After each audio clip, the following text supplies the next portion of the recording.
बिस्मिल्लाहिर्रहमानिर्रहीम। अस्सलामु अलैकुम नाज़रीन, एक नए व्लॉग के साथ आपकी खिदमत में हाजिर हैं। मेरे साथ मौजूद हैं सीनियर जर्नलिस्ट सरदार इमरान आजम। नाज़रीन, आज के इस व्लॉग में हम बात करेंगे इमरान खान और इस्टेब्लिशमेंट के दरमियान लड़ाई एक मरतबा फिर शिद्दत इख्तियार कर गई है। आज इस्लामाबाद हाई कोर्ट में जो कुछ हुआ आपको मालूम है। इस्लामाबाद हाई कोर्ट ने आज इमरान खान साहब और उनकी अहलिया बुशरा बीबी की जो सज़ा मुअत्तली की दरख्वास्तें थी उन पर नई तारीख दे दी है। यानी वो रिलीफ जिसकी तवक्को की जा रही थी या वो इंसाफ जिसकी तवक्को पाकिस्तान तहरीक इंसाफ कर रही थी आज भी नहीं मिला। मगर हम देख रहे हैं कि जो ही एक जानिब अदालत आलिया से ये फैसला आता है उसके आफ्टर शॉक्स भी आना शुरू हो जाते हैं। इस्टेब्लिशमेंट के करीब तरीन लोग नए नए और तबाहकुन किस्म के दावे कर रहे हैं और इंकशाफात किए जा रहे हैं, पेशगोइयाँ की जा रही हैं सरदार इमरान आज़म साहब के ईद के बाद इमरान खान साहब की मुश्किलात मज़ीद बढ़ेंगी। जो तवक्कुआत की जा रही थी कि जून का महीना शायद कुछ नरमी का होगा, इसका पस मंज़र भी हम आपसे पूछेंगे। मगर पहले मुझे ये बताएं कि ये कौन लोग हैं जो अब इस तरह की पेशगोइयाँ कर रहे हैं और इस तरह की मनफी खबरें सामने लेकर आ रहे हैं। एक तरह से बहुत से लोग इसको एक रद्द अमल भी समझ रहे हैं उस इस्टेब्लिशमेंट का, जिस इस्टेब्लिशमेंट को इमरान खान साहब ने गुज़िश्ता चंद दिनों हेड ऑन लिया, कुछ सख्त बातें की, कुछ तल्ख बातें की। क्या आप उसका रद्द अमल समझ रहे हैं आज के इस फैसले को और ये जो आफ्टर शॉक्स आए हैं उस फैसले के?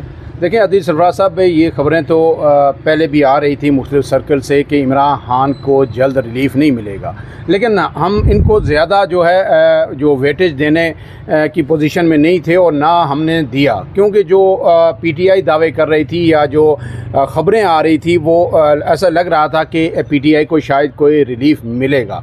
लेकिन अब जो सूरत-ए-हाल बनी है ख़ास करके आज के बाद, तो मैं समझता हूँ कि अब इन खबरों में जो आ रही थी सदाकत है और जितना वसूख के साथ ये खबरें आ रही हैं, जिस तरह ये दावे किए जा रहे हैं कि अब इमरान खान के लिए पीटीआई के लिए मुश्किलात का एक नया दौर शुरू होने जा रहा है, तो हमें जो है और कौम को भी और पीटीआई को भी इस पर संजीदगी से गौर करना चाहिए। तो पीटीआई जो नून लीग है उसके अंदर भी आपने देखा कि मुख्तलिफ आ रहा है। राना सनाउल्लाह कभी नरम लहजा इख्तियार करते हैं, लेकिन इरफान सिद्दीकी जो हुकूमत के तर्जमान भी हैं, उन्होंने कभी भी जो नवाज शरीफ के बड़े करीब हैं, इस्टेब्लिशमेंट के बड़े करीब हैं, यहाँ तक जो पांचें हैं, जाहिर है उन्होंने वो रास्ता इस्टेब्लिशमेंट और नवाज शरीफ दोनों के साथ मिलकर तय किया है। एक जर्नलिस्ट से वो इक़्तिदार के ऐवानों तक पहुँच चुके हैं और दिन ब दिन तरक्की करते जा रहे हैं, तो जाहिर है उनकी पाँच तो है और उनके पास असल खबर भी होती है। लेकिन हम उन्हें जो है हमेशा लाइट ले रहे थे, लेकिन आज जो उन्होंने एक दफ़ा फिर खबर हमें दी है और फिर जो हाई कोर्ट में हुआ, इन दोनों चीज़ों को अगर मिला के देखें तो फिर ये उनकी खबरें दुरुस्त मालूम होती हैं और पीटीआई को अब इस पर संजीदगी से सोचना चाहिए। इरफान सिद्दीकी साहब ने ये कहा है कि जो पीटीआई है वो अपनी ताकत गंवा चुकी है और जो है वो कोई भी किसी किस्म की फ़ैसला कुन तहरीक, जिसकी बात हो रही थी कि पीटीआई ईद के बाद कोई एहतजाजी तहरीक शुरू करने चाह रही है कंट्री वाइड, वो शुरू करने की पोजीशन में नहीं है। और उन्होंने जो बड़ी खबर, जो बड़ी बात की है, जो दावा किया है कि उन्होंने कहा है कि 9 मई के बाद जो तहरीक इंसाफ ने अपने लिए मुश्किलात पैदा की थी, जब हर तरफ ये लग रहा था कि जब उसमें कमी हो रही है, उन्होंने कहा इसमें मज़ीद इजाफा होगा। अच्छा, यानी कि अब पीटीआई वो जो नाअहलियों की पेशगोइयाँ की जा रही थी पाकिस्तान तहरीक इंसाफ के सरकर्दा रहनुमाओं की, वो दुरुस्त जी। इमरान खान तो ये कह रहे हैं कि इससे जितना हमें दीवार के साथ लगा दिया गया है इससे ज़्यादा अब हो नहीं सकता। लेकिन जो हमने बार बार बताया कि 9 मई के केसेस के फैसले आएंगे, नाअहलियाँ होंगी, उस पर ज़िमनी इलेक्शन होंगे और भी बहुत कुछ होगा। ज़ाहिर है वो सारी उन्होंने तफसील तो बयान नहीं की, लेकिन जो मीडिया से उन्होंने गुफ्तगू की, जो निजी टीवी चैनल को जो उन्होंने तफसीली इंटरव्यू दिया, उसमें उन्होंने कहा है कि अब इमरान खान को मज़ीद तकलीफ़ों के, मसाइल के, मसाइब के अलावा कोई रिलीफ नहीं मिलेगा। इसके साथ जनाब उन्होंने जो कहा है कि इमरान खान अब इस पोजीशन में भी नहीं रहे कि वो काबिल ज़िक्र कोई तहरीक चला सकें, कोई इत्तेहाद बना सकें। उन्होंने वाज़े तौर पर नाम लिया मौलाना फजल रहमान और महमूद खान अचकज़ई का, जो इमरान खान के महमूद अचकज़ई तो उनके साथ रहे हमेशा से, और फजल रहमान से भी उनकी जो गुफ्तगू हो रही थी कि वो इस शायद किसी ग्रैंड अलायंस को लीड करेंगे, तो उन्होंने कहा उन्हें भी बड़ा तल्ख तजर्बा हो चुका है पीटीआई का। वो बात इसलिए कह रहे हैं कि पीटीआई भी अपनी जो है उनका सियासी सूझबूझ में मैं समझता हूँ कि कमी है। आज एक बयान में यहाँ पे जिक्र कर दूँ जो शिबली फराज का आया, उन्होंने ये कहा कि जनाब जो मौलाना फजल रहमान हैं, जब इनसे हमारी गुफ्तगू शनीद हो रही थी ग्रैंड अलायंस की, तो उनकी मकबूलियत में बहुत इजाफा हो चुका था, उनका ग्राफ बहुत ऊपर चला गया था। लेकिन जो ही ये बातें ख़त्म हुई हैं तो अब उनका ग्राफ वापस नीचे आ गया है। तो जब आप एक लीडर को इस तरह जिज करेंगे और इस तरह करते, क्या वो आपके साथ आएगा?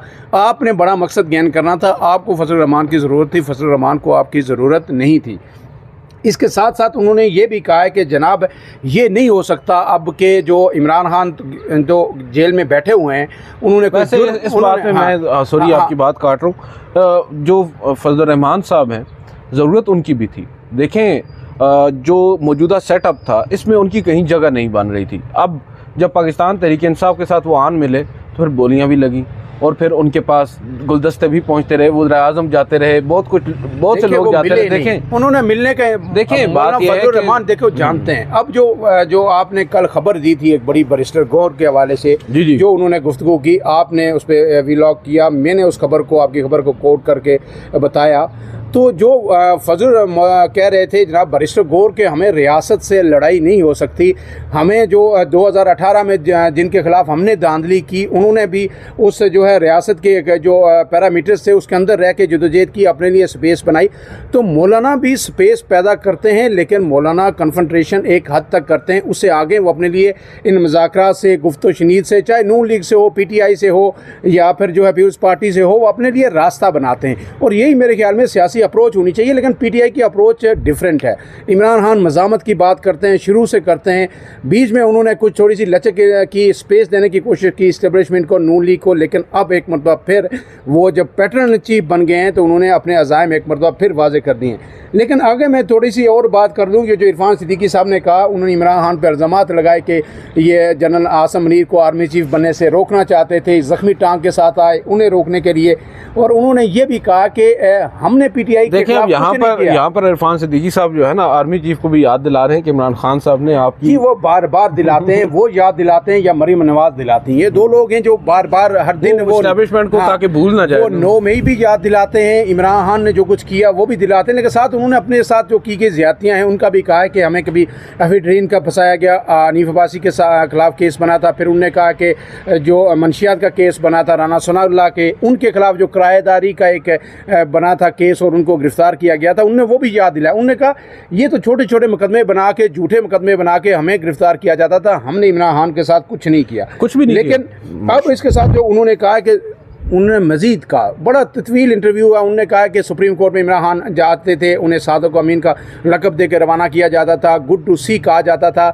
अब इमरान खान को ये सब जो है मौके नहीं मिल रहे, तो इसलिए वो सख्त परेशान है।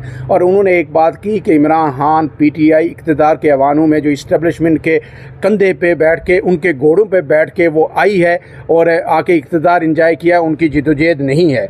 और इसके साथ उन्होंने ये भी कहा कि वो कि कभी जो आर्मी जो अदारे के लोग थे उन्हें जो कहते थे मीर जाफ़र हैं, मीर सादक हैं, और अब रिसेंटली वही बादशाह वाली बात जो उन्होंने कहा कि अब बादशाह का ताना दिया जाता है।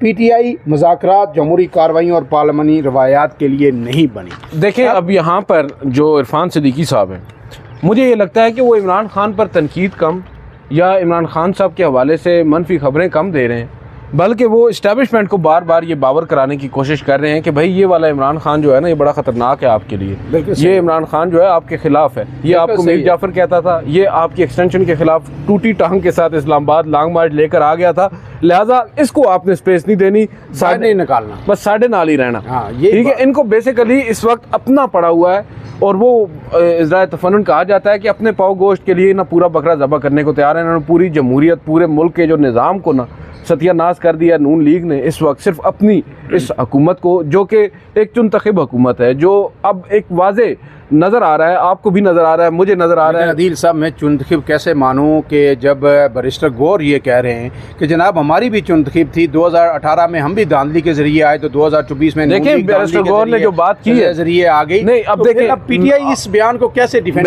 मैंने कल यही बात की। अब देखें, अव्वल तो ये बयान नहीं है बैरिस्टर गौर का, बैरिस्टर गौर साहब ने एक जगह पर ये गुफ्तगू की है और ये ऑफ द रिकॉर्ड दिल की बात है ना, दिल की बात है। और मैं ये समझता हूँ उनको ये बात ज़हन में रखनी चाहिए थी कि ये बात यहाँ से बाहर निकलेगी। उन्होंने एक बात करके इमरान खान की पूरी सोच, मैंने कल इसी के ऊपर वीडियो ब्लॉग किया है कि अगर उन्होंने एज इट इज़ जिस तरह मुझे पहुंचाई गई है गुफ्तगू, अगर उन्होंने एज इट इज़ इस तरह की गुफ्तगू की है या इवन 30 to 40% भी की है, तो भाई उन्होंने पाकिस्तान तहरीक इंसाफ, इमरान खान, उनके पूरे बयानिए के गुब्बारे से हवा निकाल दी है। आपने अपनी पूरी सियासी जमात का वो जो एक बयानिया, एक नैरेटिव आप लेकर चल रहे हैं, 2018 के इंतखाबात में जो धांधली के इल्ज़ामात लगते थे, ये कहते थे धांधली नहीं हुई। देखिए, मैं एज जर्नलिस्ट कह सकता हूँ, आप कह सकते हैं, मगर जब आप एक सियासी जमात के चेयरमैन हैं और वो सियासी जमात जिसका एक पूरा नैरेटिव है, एक पूरी सोच है, एक पूरा आप कह सकते हैं नुक्ता नज़र है धांधली के ऊपर, बिलखसूस 2018 की धांधली के ऊपर, उस पर आप एक मुख्तलिफ राय लेकर क्या तासुर देना चाह रहे हैं? इसका मतलब तो यही है कि आप कॉम्प्रोमाइज़्ड हैं। और ये बात मैं पहले भी कह चुका हूँ, कल भी कह चुका हूँ कि ये बात मैं कहूँ, आप कहूँ, एक और चीज़ नज़र आती है। अदील साहब, एक बात मुझे बताएं, आपका ज़रा सियासी नॉलेज भी है, क्या कोई ऐसा शख्स है जो पहली दफ़ा इलेक्शन जीता हो, किसी इतनी बड़ी जमात का चेयरमैन बन गया हो? देखिए, भुट्टो दौर में ऐसा हुआ था, लेकिन अब जो रिसेंट हिस्ट्री है इसमें हमारे पास ऐसी कोई मिसाल नहीं है। और ये जो इमरान खान साहब के भुट्टो दौर में कौन चेयरमैन बना था? अच्छा, चेयरमैन की बात चेयरमैन की बात कर रहा हूं। चेयरमैन तो ऐसे कोई भी नहीं बना। मैं कहता हूं कि एक देखिए, पीपल्स पार्टी के टिकट पे भी वो इलेक्शन लड़े थे, कितने वोट लिए थे सबको पता है। ऐसा तो है ही नहीं ना, ऐसा तो पॉसिबल ही नहीं रहा। और अब वो गले की हड्डी एक तरह से मैं कह सकता हूँ बन गए, बजाय नजर आ रहा है, उनकी बातों से यही लग रहा है। साहब, ये इमरान खान साहब कितनी दफा धोखा खाएंगे? इन्होंने असद उमर से धोखा खाया, मैं समझता हूँ। मुझे बताएं, इन्होंने जो है उस्मान बुज़दार से धोखा खाया, इन्होंने अली जैदी से धोखा खाया, इन्होंने इमरान इस्माइल से धोखा खाया। ये मर्दम शनासी इन्हें नहीं आती। देखें, बात यह है, धोखे की मैं बात नहीं करूँगा। इमरान खान साहब के पास जब ये लोग आए थे उस वक्त हालात मुख्तलिफ थे, ठीक है। इमरान खान साहब के पास कोई पैमाना नहीं था इनको परखने का, समझ रहे हैं ना बात। ये नो वारिद किस्म के लोग हैं जो मोस्टली जिनका आप नाम ले रहे हैं। असद उमर का क्या बैकग्राउंड था? कोई पॉलिटिकल बैकग्राउंड तो नहीं था। वो कहते हैं ओपनिंग बल्लेबाज है मेरे। देखें, ओपनिंग बल्लेबाज है, लेकिन पाकिस्तान तहरीक इंसाफ से उन्होंने ओपनिंग, आप बात समझे ना, वसीम अकरम प्लस है। सुन लें मेरी बात, सुन लें। उन्होंने शुरू तो यहाँ से की ना, उनकी सियासत शुरू ही पाकिस्तान तहरीक इंसाफ से हुई, जिनके आपने नाम लिए। अब ये वो लोग हैं जिनको जो पहले टेस्टेड नहीं थे। और आप ये बात भी अप्रिशिएट करें कि अब की बार जो हम देख रहे हैं, जो रियासती जबर जिसका सामना पाकिस्तान तहरीक इंसाफ को करना पड़ रहा है, माजरत के साथ आप शायद आपके फीलिंग्स हर्ट हो जाएं, इतना तो शायद पीपल्स पार्टी को उस वक्त नहीं करना पड़ा था, मैं मान रहा हूँ। लेकिन जो आज हो रहा है, नहीं सुन लेना सर, देखें एक मिनट, 13 जनवरी का फैसला कब आया, मुझे ये बताएं। उसके अलावा बहुत सारे एस्पेक्ट्स हैं, आप नजरअंदाज नहीं कर सकते। अब आपका जाला फिर जिंदा हो गया है। मेरी बात सुन ले, मेरा आर्गुमेंट पूरा होने दे यार। आर्गुमेंट भाई, पीपल्स पार्टी वालों ये एहतजाज कर रहे हैं, अब मेरी बात मुकम्मल करने दें। पीपल्स पार्टी ने क्या कुछ सहा, क्या बर्दाश्त किया, वो यहाँ पंजाब में खड़े होके, इस्लामाबाद में खड़े होके आपको उसका अंदाजा नहीं हो सकता। उसके लिए आपको गड़ी खुदाबख्श जाना पड़ेगा। एक बार वहां जाके जो लाइन पे कब्रें लगी हुई हैं ना, कब्रें हैं, आपको उन कब्रों को देखना पड़ेगा। भाई वो हम, ठीक है, उसको तो डिनाई कोई नहीं कर रहा ना। अब ये आप फिर वो कब्रों की सियासत ना लेकर आए ना। मैं बात और कर रहा हूं, कह सकते हैं कि जो पीटीआई ने सहा है, पीपल्स पार्टी ने उतना नहीं सहा। मैं एक बात मैं बताऊं, ये बात ना करें, मैं एज अ पॉलिटिकल पार्टी बात करूंगा, आप लीडर्स की बात कर रहे हैं। एज अ पॉलिटिकल पार्टी एक आम कारकुन, यार पाकिस्तान तहरीक इंसाफ का एक आम कारकुन, उसका नाम निशान ही नहीं है कहीं पर, कागजों में उसके घर वाले ढूंढ रहे हैं। मुझे ये बताएं, इनमें से किसको कोड़े लगे हैं? पीपल्स पार्टी के आम कारकुन ने कोड़े नहीं खाए? साफियों को भी लगे थे। आमरीत की बात आप कर रहे हैं, और कोड़े जेलें नहीं काटी। एक फिजिकल टॉर्चर होता है ना, जो आज हो रहा है सहाफत के साथ, बड़े सीनियर किस्म के सहाफी है ना, वो भी ये मान रहे हैं। आप बात कर रहे हैं ना, उस वक्त जो हुआ ज़ियाउल हक के दौर में, जो पीपल्स पार्टी के साथ हुआ,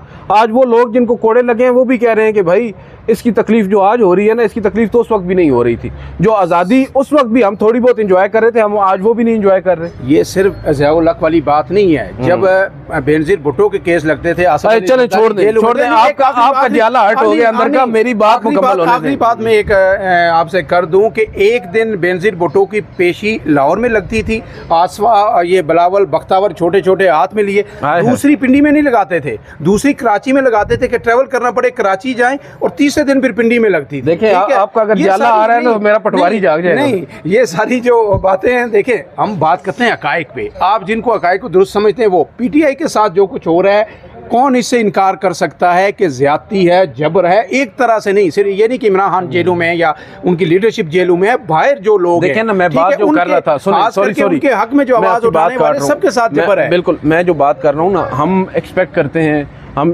तनकीद करते हैं इमरान खान के ऊपर कि इमरान खान साहब कैसे इस तहरीक को लीड करेंगे। हमें एक चीज़ को अप्रिशिएट करना चाहिए कि इमरान खान साहब इस वक्त जेल में हैं, ठीक है। उनके पास जो हम उनसे शिकवा भी करते हैं कि वो उनको लोग अच्छे नहीं मिले, ट्रस्टवर्दी लोग नहीं मिले, उनकी पार्टी को नहीं संभाल सके। वजह यह है कि आपने पार्टी के अंदर छोड़ा किसको है, ठीक है। और जिस तरह के अभी अगले रोज़ हामिद रज़ा साहबजादा, क्या नाम है उनका, हामिद रज़ा साहब, उन्होंने एक बड़ा दिलचस्प बयान दिया। जब जस्टिस जमाल खान मंदोखेल ने कहा कि हमारे पास तो कोई नहीं आया, तो उन्होंने कहा कि भाई असमतों तक जो है लोगों को तंग किया गया, गैरत तक आ गई बातें, बहुत कुछ है जो लोग पब्लिकली कर नहीं सकते। तो इस नहज तक जब आप पहुंच जाएं तो फिर लोगों के पास क्या रह जाता है? फिर इमरान खान किससे क्या शिकवा करें कि तुम मुझे क्यों छोड़ कर गए हो, वो किन हालात में छोड़ कर गया है, किस अमर की वजह से छोड़ कर गया है, ये बहुत सारी चीज़ें हैं। देखिए जब भी तारीख लिखी जाएगी ना, आप अदलिया को कवर कर रहे हैं तवील अरसे से, मैं आपको बताऊँ ये जो 5 से 6 जजेज़ हैं हाई कोर्ट के, इनके अलावा सबका नाम स्याह रूफ में लिखा जाएगा। ये अतर मिनल्लाह और दूसरे जिनको पीटीआई एक दौर में बड़ा अर्तुगरुल गाजी बना के पेश करती थी, आज उन सब ने भी हाथ खड़े कर दिए हैं। ठीक है, वो कर क्या सकते हैं? देखिए ना, जजेस को अगेन बड़ा आसान है हमारे लिए जजेस पर तनकीद करना। जजेस इसलिए कि जजेस अपना ओपिनियन तो रख सकते हैं ना, दिया ना उन्होंने ओपिनियन, और क्या। अच्छा 5 जजेस साहिबान ने जब मुद्दा उठाया सीनियरिटी का, आज वो जजेस वो नहीं बोले, बस ये एक दफा का फैसला क्या करें, वो उनके पास 100 मोटोपाज नहीं है, वो इंडिविजुअल जजेस हैं, वो ज्यादा से ज्यादा अपने खत लिखकर अपने तहफ़्फ़ुज़ात का इजहार कर सकते हैं पब्लिक रिकॉर्ड पे। आप अगर कहते हैं कि वो मुस्ताफी हो जाए तो मैं आपसे एग्री नहीं करता। नहीं, मुस्ताफी के होने वाली बात नहीं है, लेकिन इस वक्त आप देखें कि हाई कोर्ट में 4-5 जजेस हैं, सुप्रीम कोर्ट में शायद एक जस्टिस मंसूर अली शाह के अलावा मुझे तो अब कुछ शायद एक जस्टिस मुनीब अख्तर है, जस्टिस आयशा मलिक है, जस्टिस शाहिद वहीद है, जस्टिस अतर मिर्ज़ा। ऐसे ना करें यार, बड़े काबिल जजेस हैं और बड़े काबिल right side of the history खड़े हैं, ऐसे ना करें, उनको अप्रिशिएट करें। सारे आधे जो है कंप्रोमाइज हो चुके हैं, अब कुछ 1-2 ही बचे। चले आगे चलते हैं, और आगे ये है कि जनाब 190 मिलियन पाउंड का जो इस्लामाबाद हाई कोर्ट में जो केस था, आज ये इमरान खान की सज़ा मतली और ज़मानत का केस था। पीटीआई ये दावा कर रही थी, अलीमा खान को भी ये यकीन था, शिबली फराज को भी था, बैरिस्टर गौर को भी ये था कि 5 तारीख को जब ये केस अब लग चुका है, सरफराज डोगर साहब जो कायम काम चीफ जस्टिस हैं, उन्होंने जो हमें यकीन दानी करवाई है केस लगेगा, और आज ही वो 5 तारीख को उन्हें रिलीफ मिल जाएगा, ये सज़ाएँ मुअत्तल हो जाएंगी, और उन्होंने ये भी कहा कि उसके बाद इमरान खान बाहर आ जाएंगे। हमने बार बार ये कहा कि लॉलीपॉप है, ऐसा मुमकिन होता दिखाई नहीं दे रहा, और आज फिर क्या कर दिया कि 11 जून तक ये समाअत मुलतवी हो गई। जो प्रोसिक्यूटर थे उन्होंने आके मौक़िफ़ इख्तियार किया कि जनाब हुकूमत ने इस केस में स्पेशल प्रोसिक्यूटर तैनात करना है, हमारी वजारत कानून से जो ख़त किताबत होनी है, लिहाजा हमें 1 माह का वक्त दिया जाए। लेकिन फिर अदालत ने बड़ी मेहरबानी की कि उन्होंने कहा कि 1 वक्त का जो माह का वक्त हम नहीं दे सकते, हम आपको सिर्फ 1 हफ्ते का वक्त देते हैं, लिहाजा ये जो 11 जून तक जो है आप तैनाती स्पेशल प्रोसिक्यूटर की करके लेके आए। सलमान सफ्तर जो पीटीआई के वकील थे, उन्होंने ये कहा कि जनाब बेशक अब इमरान खान के लिए मुकाबले के लिए टीम ले आए, हमें एतराज़ नहीं है, लेकिन कम से कम जो बुशरा बीबी की जो दरख्वास्त है उसको तो ज़मानत पे सुन लें। तो जनाब जो सरफराज डोगर साहब और आसिफ साहब जो जज थे, उन्होंने कहा कि नहीं, वो भी नहीं सुनेंगे, अब जो कुछ सुनेंगे वो 11 तारीख को ही सुनेंगे, और समाअत जो है 11 तारीख तक मुलतवी कर दी है। पीटीआई को एक मतलब फिर मायूसी हुई है कि जो हम तो कह रहे थे, लेकिन शायद कुछ पीटीआई के कारकुनान पीटीआई को भी मालूम था, लेकिन अंदरूनी खाना उनको ये यकीन दहानियाँ थी। बहरहाल जो इमरान खान साहब के अभी रिसेंटली बयानात आए, उसके बाद तो मुझे कम से कम ये उम्मीद नहीं थी, मुझे तो अंदाज़ा था जो फैसला आज आया है यही आना था। बहरहाल बहुत बहुत शुक्रिया सरदार इमरान आज़म साहब, आप थोड़ा सा पानी पिए, ठंडा, रिलैक्स करें, और इस जाले को थोड़ा सा आप रिलैक्स करें। नाज़रीन हमें इजाज़त दीजिएगा, आज के इस व्लॉग से इतना ही। अल्लाह हाफिज़। अल्लाह हाफिज़।